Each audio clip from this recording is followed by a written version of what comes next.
파도가 바위에 부딪혀 하얀 포마를 일으키는 남해안의 아름다운 포구마을, 청해 마을이 있었습니다. 그곳에는 한 젊은 어부의 절절한 사연이 바다의 깊은 물결처럼 출렁이고 있었습니다. 세상 가장 낮은 곳에서부터 희망을 길어 올리려 했던 한 사내의 이야기. 그리고 바다 가장 깊은 곳에서 온 신비로운 여인과의 운명 같은 만남에 대한 이야기입니다. 동쪽 바다가 환히 내려다 보이는 작은 포구마을. 새벽의 차가운 안개가 걷히면서 금방이라도 쓰러질 듯한 초라한 오두막 하나가 모습을 드러냈습니다. 그곳에서 26살의 젊은 어부, 민준이 또 다른 고된 하루를 시작하고 있었습니다. 그의 어깨는 젊은 나이와 어울리지 않게 무겁게 축 처져 있었습니다. 또 하루가 시작되는 곳. 민준은 거친 삼배옷을 걸치며 희망 없는 한숨을 내쉬었습니다. 거울 대신 사용하는 낡은 녹그릇에 비친 그의 얼굴은 햇볕과 소금기에 거칠었고 눈가에는 벌써부터 고된 삶의 흔적인 잔주름이 패어 있었습니다. 젊은 나이에도 불구하고 그는 이미 평생을 바다와 씨름한 늙은 어부처럼 보였습니다. 그런 자신의 모습이 한심하기도 하고 서글프기도 했습니다. 그의 부모님은 그가 15되던 해 거대한 풍랑에 배가 뒤집히면서 차가운 바닷속에 영원히 잠들었습니다. 그 이후로 민준은 세상에 철저히 혼자였습니다. 민준아, 오늘도 나갈 준비는 다 되었느냐? 게으름 피우지 말고 어서 나오너라.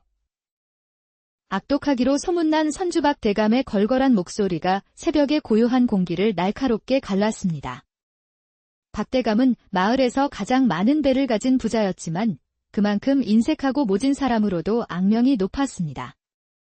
그는 민준처럼 의지할 곳 없는 젊은 일꾼들을 종처럼 부리면서도 품삯은 쥐꼬리만큼만 주는 위인이었습니다. 민준은 속으로 욕지거리를 삼키며 힘없이 고개를 끄덕였습니다. 그의 마음속에는 늘 같은 질문이 맴돌았습니다. 언젠가는 저 영감의 소나귀에서 벗어날 수 있을까? 바다로 나가는 길, 민준의 가슴 속에는 늘 복잡한 감정이 얽혀 있었습니다. 바다는 그의 부모님을 앗아간 원수이면서도 동시에 그가 살아갈 수 있게 해주는 유일한 터전이기도 했으니까요. 어머니, 아버지. 저 바다 어딘가에서 아직도 저를 지켜보고 계신가요? 끝없이 밀려오는 파도 소리만이 그의 간절한 속삭임에 답할 뿐이었습니다. 배 위에서 그물을 던지는 민준의 손은 나무 껍질처럼 딱딱한 굳은 살로 가득했습니다. 매일 같은 자리에서 같은 동작을 반복하며 살아온 고된 세월의 흔적이었습니다. 하지만 그날도 그물은 허무하게 텅 빈 채로 올라왔습니다. 또 허탕이군. 민준은 빈 그물을 바라보며 씁쓸하게 웃었습니다. 이럴 때마다 그의 마음속에는 차가운 절망감이 파도처럼 밀려왔습니다. 이렇게 살다가 늙어 죽는 건가? 아무것도 이루지 못한 채로. 하지만 민준에게는 한 가지 특별한 점이 있었습니다. 아무리 힘들어도 남을 원망하지 않는 순박하고 선한 마음씨였지요. 가끔 자신보다 더 어려운 처지의 사람들을 보면 자신의 얼마 안 되는 몫마저 나누어주는 그런 사람이었습니다. 할머니, 기운 없으실 텐데 이거라도 드세요. 포구 앞에서 구걸하던 늙은 할머니에게 자신이 받은 말린 생선 한 토막을 건네주는 민준. 할머니는 눈물을 글썽이며 그의 손을 꼭 잡았습니다. 고맙구나, 젊은이. 하늘이 자네를 결코 외면하지 않을 걸세. 할머니의 말에 민준은 그저 쓴웃음을 지었습니다. 하늘이요. 하늘이 정말 저를 보고 계신다면 이렇게 힘들게 살게 하시진 않겠지요. 그렇게 민준은 절망과 희망 사이에서 하루하루를 힘겹게 버텨나가고 있었습니다. 자신도 모르는 사이에 더 큰 운명의 물결이 그에게 다가오고 있다는 것을 전혀 눈치채지 못한 채로 말이지요. 그날은 유난히 바다가 험했습니다. 먹구름이 하늘을 뒤덮고 바람은 마치 누군가의 원한을 실어 나르는 듯 섬뜩하게 울부짖었습니다. 다른 어부들은 모두 배를 포구에 묶어두고 집으로 돌아갔지만 박대감은 민준만은 거친 바다로 내보냈습니다. 이런 날이어야 물고기가 그물에 더 많이 걸리는 법이다. 꾀부리지 말고 썩 나가거라. 민주는 속에서 분노가 치밀었지만 거역할 수 없었습니다. 일자리를 잃으면 당장 굶어 죽을 판이었으니까요. 알겠습니다. 나가겠습니다. 민준의 목소리는 체념으로 깊게 가라앉아 있었습니다. 하지만 그의 눈 속에는 묘한 결의가 서려 있었지요. 어차피 이런 인생이라면 차라리 부모님이 계신 바다에서 죽는 것도 나쁘지 않을지도. 바다는 마치 살아있는 거대한 괴물처럼 그의 작은 배를 집어삼키려 했습니다. 집채만 한 파도가 연거푸 덮쳐오고 바람은 돛을 찢어버릴 듯이 거세게 몰아쳤습니다. 이런 젠장할. 민주는 온몸으로 배를 조종하며 그물을 던졌습니다. 손이 까지고 팔이 끊어질 듯 아파와도 그는 멈추지 않았습니다. 이상하게도 이런 절망적인 순간에 오히려 마음이 차분해지는 것이었습니다. 그래. 이렇게 끝나는 것도 나쁘지 않아. 부모님이 계신 곳으로 갈 수도 있고. 바로 그때였습니다. 그물에서 이상한 무게감이 느껴진 것이지요. 평소와는 확연히 다른 묵직하면서도 부드러운 감촉이었습니다. 뭐지? 이건 물고기가 아닌데. 민주는 혼신의 힘을 다해 그물을 끌어올렸습니다. 그런데 물 위로 올라온 것은 그의 눈을 의심하게 하는 믿을 수 없는 광경이었습니다. 바다의 비단 같은 하얀 옷을 입은 한 여인이 실신한 채로 그물에 걸려 있는 것이 아니겠어요? 이게 무슨... 사람이잖아. 민주는 너무 놀라서 말도 제대로 나오지 않았습니다.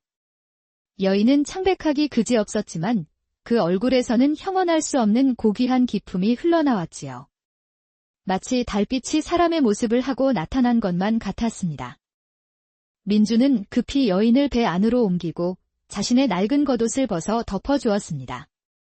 여인의 맥박은 실처럼 가늘었지만 다행히 살아있었습니다. 정신을 차리시오. 정신 차려봐요. 민주는 필사적으로 여인을 깨우려 했지만 여인은 꿈쩍도 하지 않았습니다.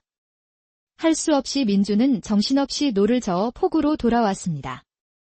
자신의 허름한 오두막에서 민주는 여인을 정성스럽게 간호했습니다.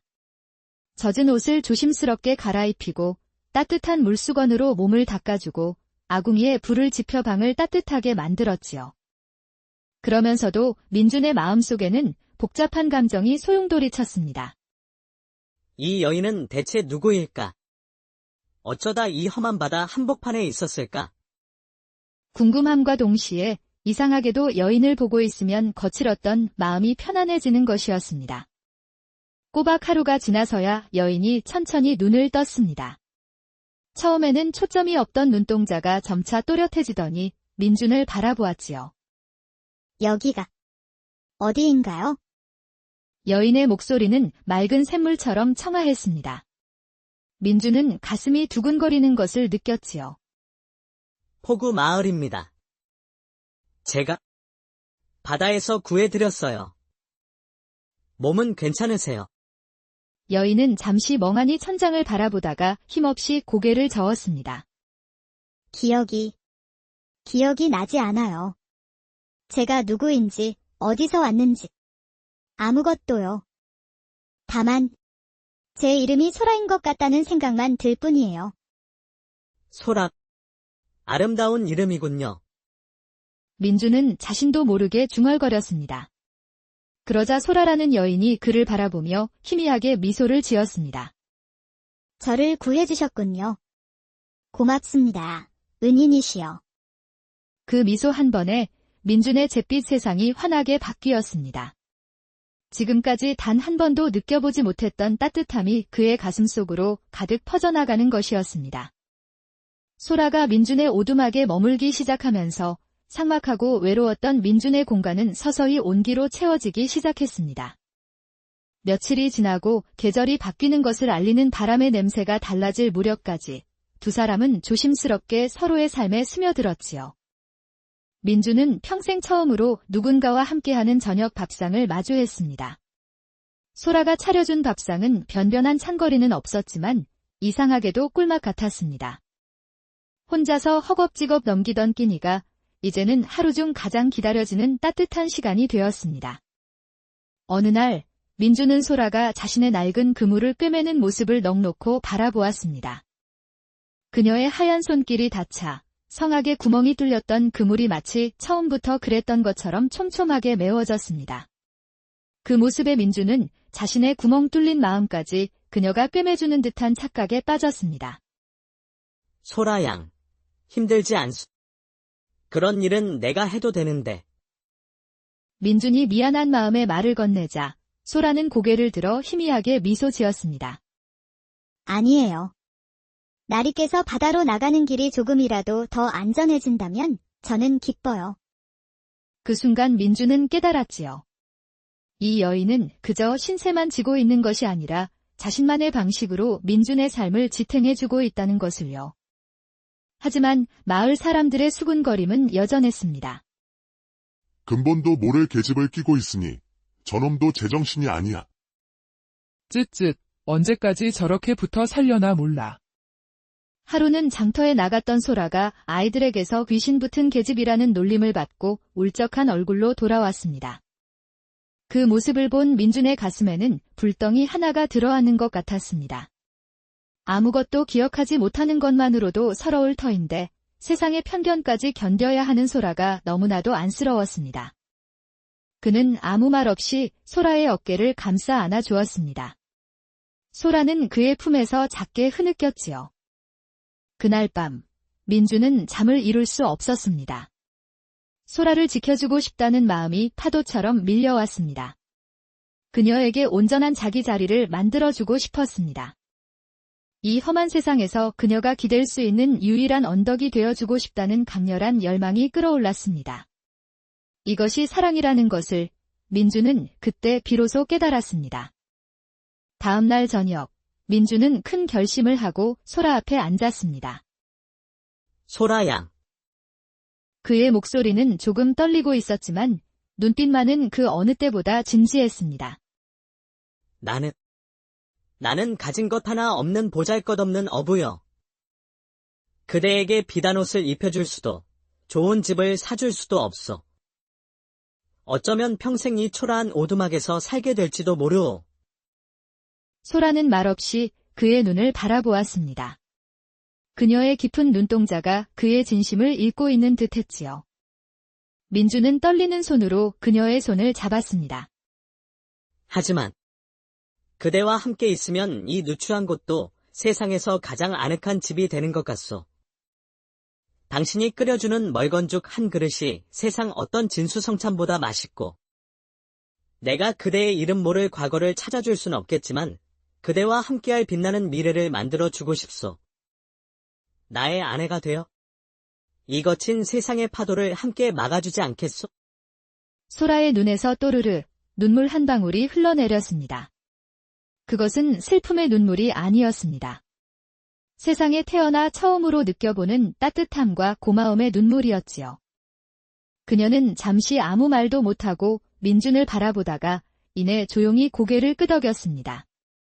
나리, 제가 누구인지 어디서 왔는지도 모르는 저를 이렇게까지 아껴주시는군요.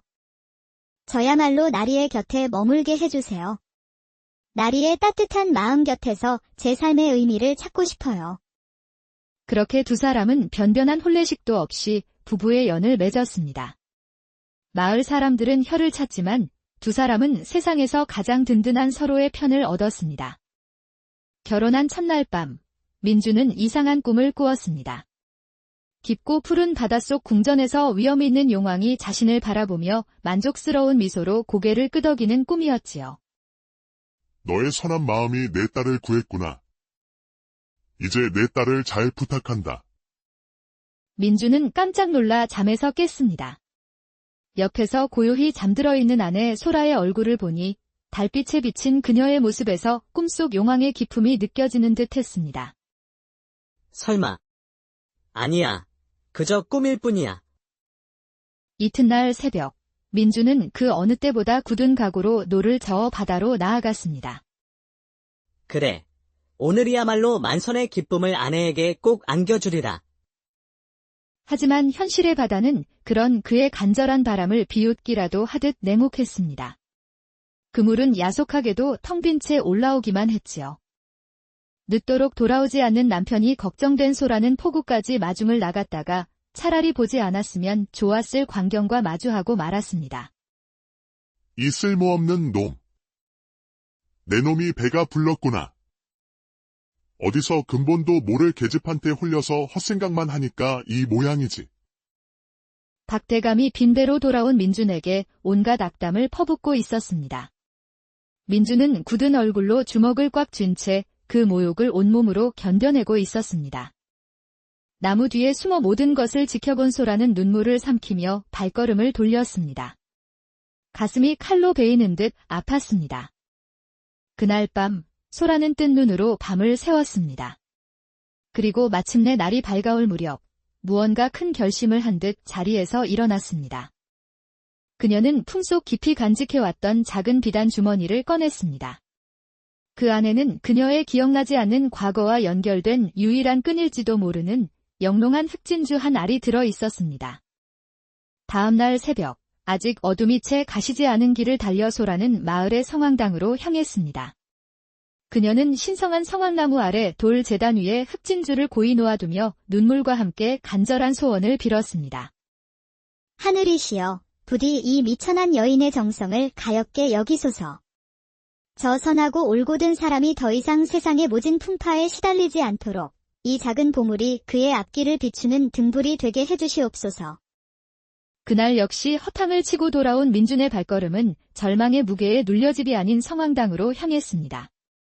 그는 제단 앞에 털썩 주저앉아 하늘을 향해 탄식했지요. 신령님, 단 한 번만, 제게 단 한 번만이라도 기회를 주십시오. 그렇게 눈물 섞인 기도를 올리다 고개를 드는 순간 그의 눈에 제단 위에서 달빛처럼 은은하게 빛나고 있는 흑진주가 들어왔습니다. 이게 대체... 민주는 그것이 자신의 간절한 기도에 하늘이 내린 응답이라 믿을 수밖에 없었습니다. 그는 흑진주를 소중히 감싸쥐고 숨이 턱에 차도록 집으로 달려왔습니다. 소라, 이것 좀 보게. 하늘이 우리를 버리지 않으셨어.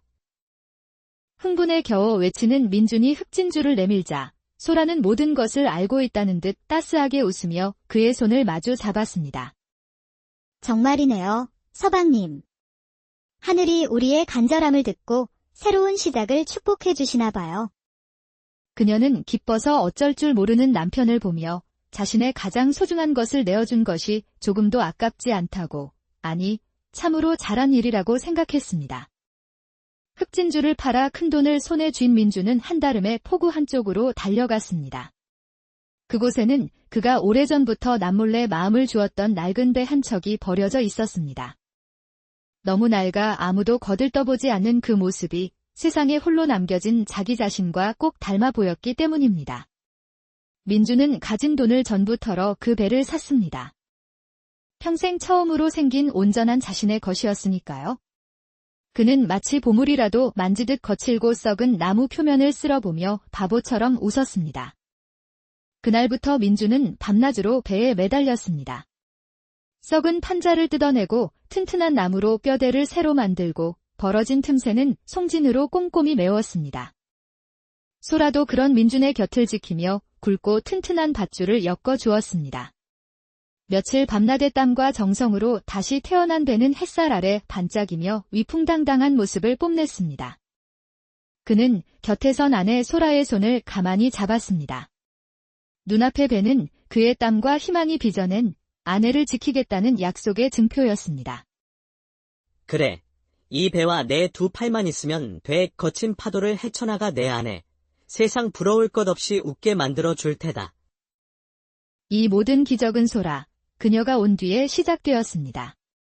그녀는 민준의 메마른 인생에 떨어진 가장 큰 복덩이자 어두운 바다를 밝히는 등대 같은 존재였습니다. 벅차오르는 가슴을 안고 민준은 새로운 배로 새로운 인생의 첫 항해를 시작하기 전 반드시 해야 할 일이 있다고 결심했습니다. 과거의 낡은 닻을 끊어내는 일, 그는 박대감에게 마지막 인사를 하러 찾아갔습니다. 내 이놈, 어디서 도둑질이라도 한 게냐. 천하의 고아 놈이 무슨 수로 저런 배를. 민주는 묵묵히 고개를 숙이며 말했습니다. 그동안 신세 졌습니다. 대감님. 이제 제 배로 일을 나가보려 합니다. 그 말을 듣는 순간 박 대감의 속에서는 천불이 끓어올랐습니다. 그에게 민주는 노예나 다름없는 존재였으니까요. 흥. 내 놈 따위가 제 아무리 용을 써봤자 밑바닥 어부 신세지. 그날가 빠진 배가 내 놈 관짝이 될 게다. 썩 꺼지거라. 자신의 배가 생겼을 때 민주는 자신이 있었습니다. 그는 희망에 부풀어 새벽같이 바다로 나갔습니다. 하지만 어찌 된 일인지 바다는 열흘이 넘도록 피라미 한 마리 허락하지 않았습니다. 애써 장만한 미천은 하루가 다르게 줄어들었고 마을 사람들의 비웃음은 날카로운 비수가 되어 그의 가슴에 박혔습니다. 내 뭐라 했더냐. 그날가 빠진 배가 내 놈 관짝이 될 것이라 하지 않았느냐. 꼴 좋구나. 박대감의 조롱 섞인 웃음소리는 그 어떤 비수보다도 깊게 민준의 가슴을 후벼 팠습니다. 어느 날 밤, 시름에 잠겨 잠 못 이루는 남편을 보며 소라는 자신도 모르게 바깥의 파도 소리에 귀를 기울였습니다. 그런데 이상한 일이 벌어졌습니다. 그저 시끄럽기만 하던 파도 소리가 마치 노래처럼 들리기 시작하는 것이었습니다. 수많은 물고기 떼가 어디로 헤엄쳐 가는지, 바닷속 어느 물길이 가장 풍요로운지, 마치 바다가 그녀에게만 속삭여주는 듯한 환청이 들렸지요. 기억나지 않는 과거 위에 뿌리내린 이 기이한 능력은 축복이 아니라 저주처럼 느껴져 그녀를 두렵게 만들었습니다. 하지만 그 두려움도 텅 빈 배로 돌아와 마루에 주저앉아 한숨을 내쉬는 남편의 뒷모습을 보는 순간 부서져 내렸습니다. 만약 이 미친 것 같은 속삭임이 단 하나라도 진실이라면 저 사람의 꺾인 어깨를 다시 펴줄 수 있을 텐데. 그날 밤 소라는 마침내 큰 결심을 하고 민준의 손을 잡았습니다. 서방님, 제 말을 부디 미친 소리라 여기지 말아주세요. 파도 소리에 귀를 기울이면 물고기 떼가 어디로 향하는지 마치 바다가 제게 말을 거는 것 같아요. 제발 저를 그곳에 데려가 주실 수 없나요?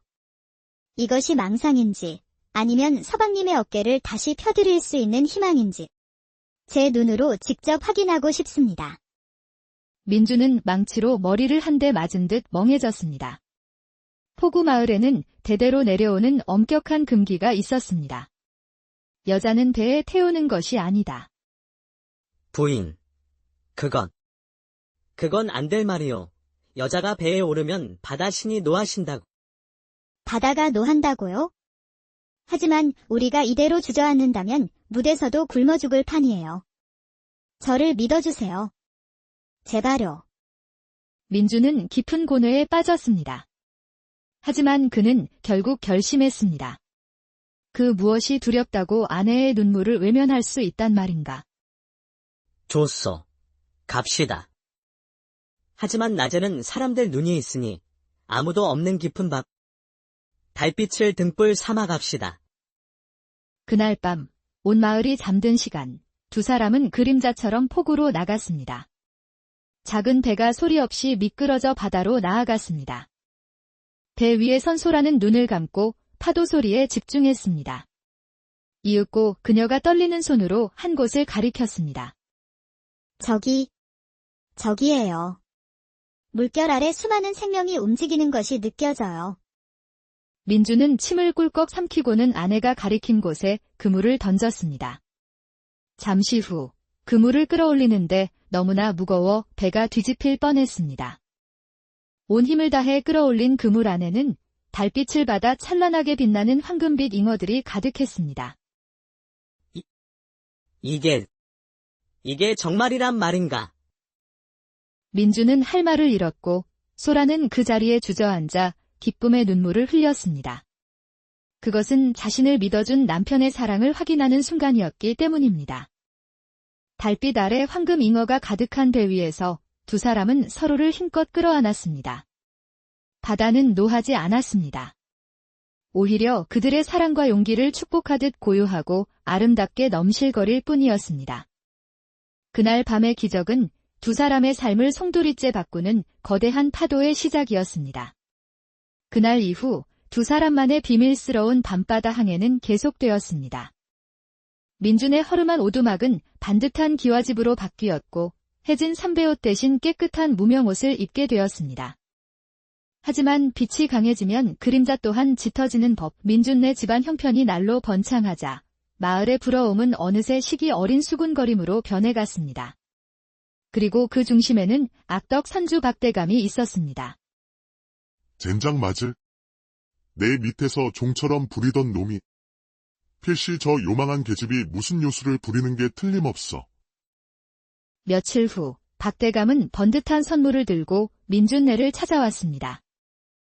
차라리 자네 각시를 내 둘째 아들에게 주면 어떻겠나? 내가 자네에게 큰 배 2척과 황금 10냥을 주겠네. 순간 민준의 얼굴이 차갑게 굳었습니다. 대감님. 제 아내는 물건이 아닙니다. 제 목에 칼이 들어온다 해도 있을 수 없는 일입니다. 그만 돌아가 주시지요. 그날 밤 박대감은 분노로 잠을 이루지 못했습니다.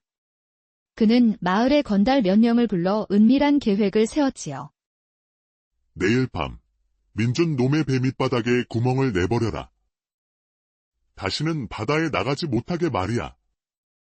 그런데 바로 그날 저녁 소라가 이상한 말을 했습니다. 서방님, 오늘 밤은 배를 포구에 두면 안 될 것 같아요. 바다에서 슬픈 곡소리가 들려요. 민준은 아내의 신비한 능력을 믿었기에 한밤중에 끙끙거리며 배를 마을 뒤편 외진 백사장으로 옮겨두었습니다.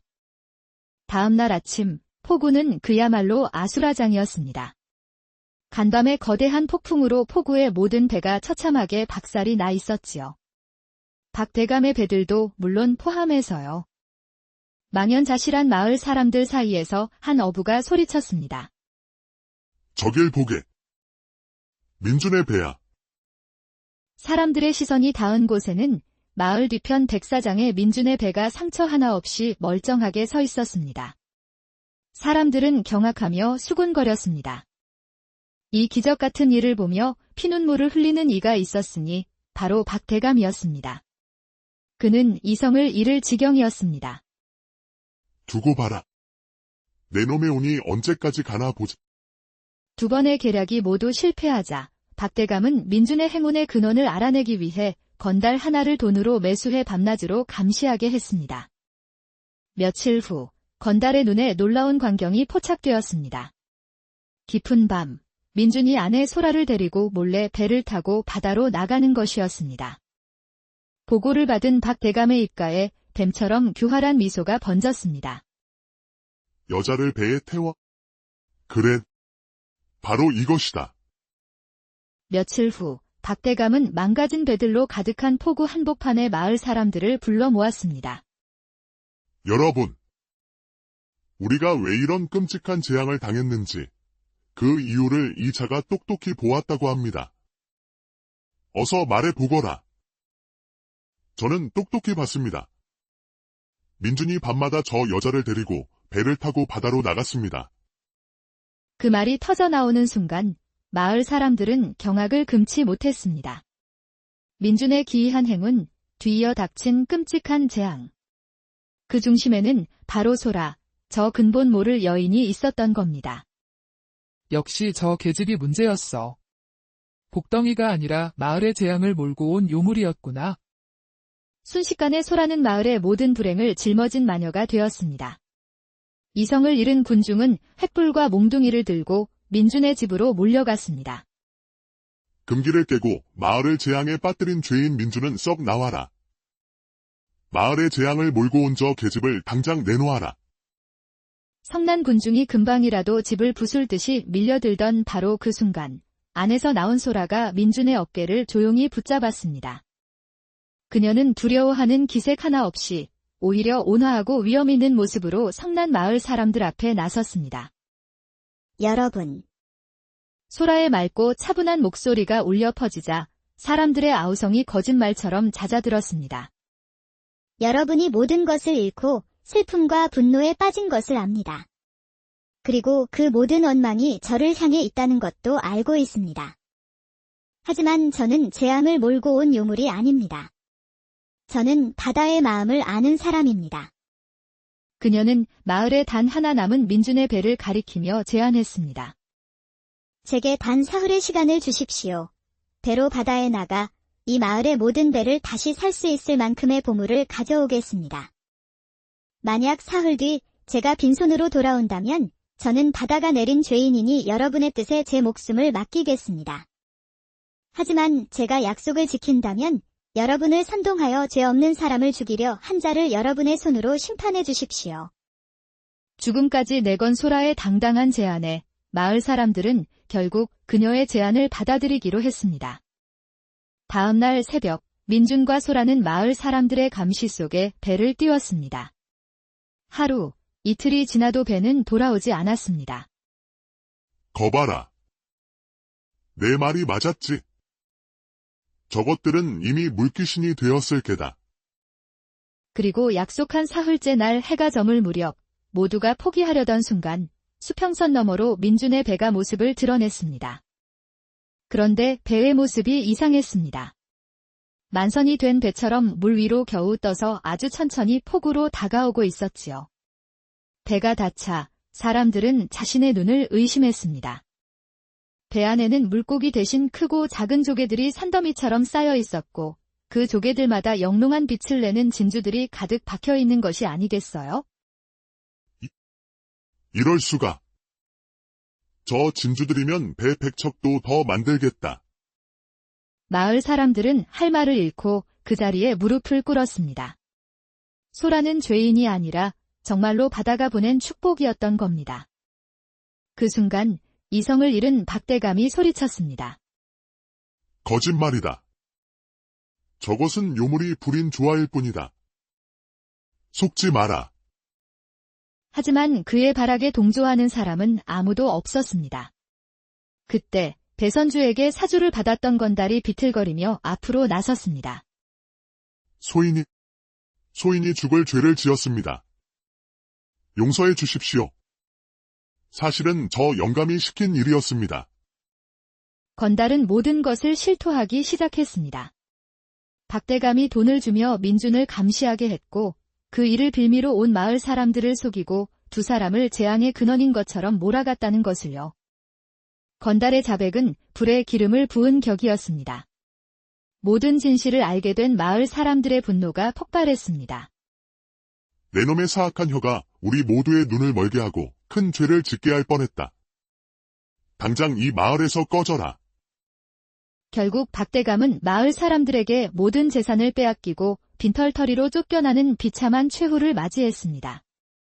그 일이 있은 후 몇 년의 세월이 흘렀습니다. 소라가 가져온 보물 덕분에 마을 포구에는 튼튼한 배들이 가득했고 사람들의 얼굴에는 웃음이 떠날 날이 없었지요. 민준과 소라는 마을의 가장 큰 어른으로 존경받으며 가난하고 어려운 이들을 돕는 데 재물을 아끼지 않아 모든 이의 사랑을 받았습니다. 어느 날 밤, 민준은 마루에 앉아 평화롭게 잠든 아들 곁에서 바느질하는 아내를 보며 문득 물었습니다. 부인, 혹시 예전 기억이 그립지는 않소? 소라는 바느질하던 손을 멈추고 미소 지으며 남편을 바라보았습니다. 제 기억은 텅 비어 있는 것이 아니라 서방님과 우리 아들, 그리고 이 마을 사람들로 가득 채워져 있는 거려. 제 삶은 서방님을 만난 그날부터 새로 시작되었으니 더는 아무것도 그립지 않습니다. 그녀의 눈빛은 너무나 평온하여 민주는 더 이상 아무것도 묻지 않았습니다. 그날 밤, 민주는 오랜만에 깊고 푸른 꿈을 꾸었습니다. 또다시 바닷속 용궁이었지요. 위험 있는 용왕이 옥좌에 앉아 그를 보며 만족스러운 미소를 짓고 있었습니다. 네가 내 딸을 귀히 여기고 그 복을 마님과 함께 나누었으니 내 마음이 참으로 기쁘구나. 너의 선한 마음과 굳건한 믿음이 모든 것을 이겼으니 앞으로 바다는 영원히 너의 편이 되어 줄 것이다. 용왕의 말이 끝나자 꿈속의 풍경이 흐려지며 민주는 잠에서 깨어났습니다. 이번에 그는 그저 꿈일 뿐이야라며 고개를 젓지 않았습니다. 그는 조용히 일어나 옆에 잠든 소라의 머리를 쓰다듬었습니다. 달빛에 비친 아내의 얼굴이 그 어느 때보다 신비롭고 고귀하게 느껴졌습니다. 이제 민준에게 소라가 어디서 왔는지는 더 이상 중요하지 않았습니다. 그녀가 용왕의 딸이든 바다의 정령이든 혹은 그저 기억을 잃은 여인이든 상관없었습니다. 그저 자신의 곁에서 함께 웃고 울어주는 이 사람이 자신의 삶을 구원하고 완성시켜준 유일한 사랑이라는 것, 그것 하나면 충분했습니다. 민주는 아내의 손을 꼭 잡고 바다처럼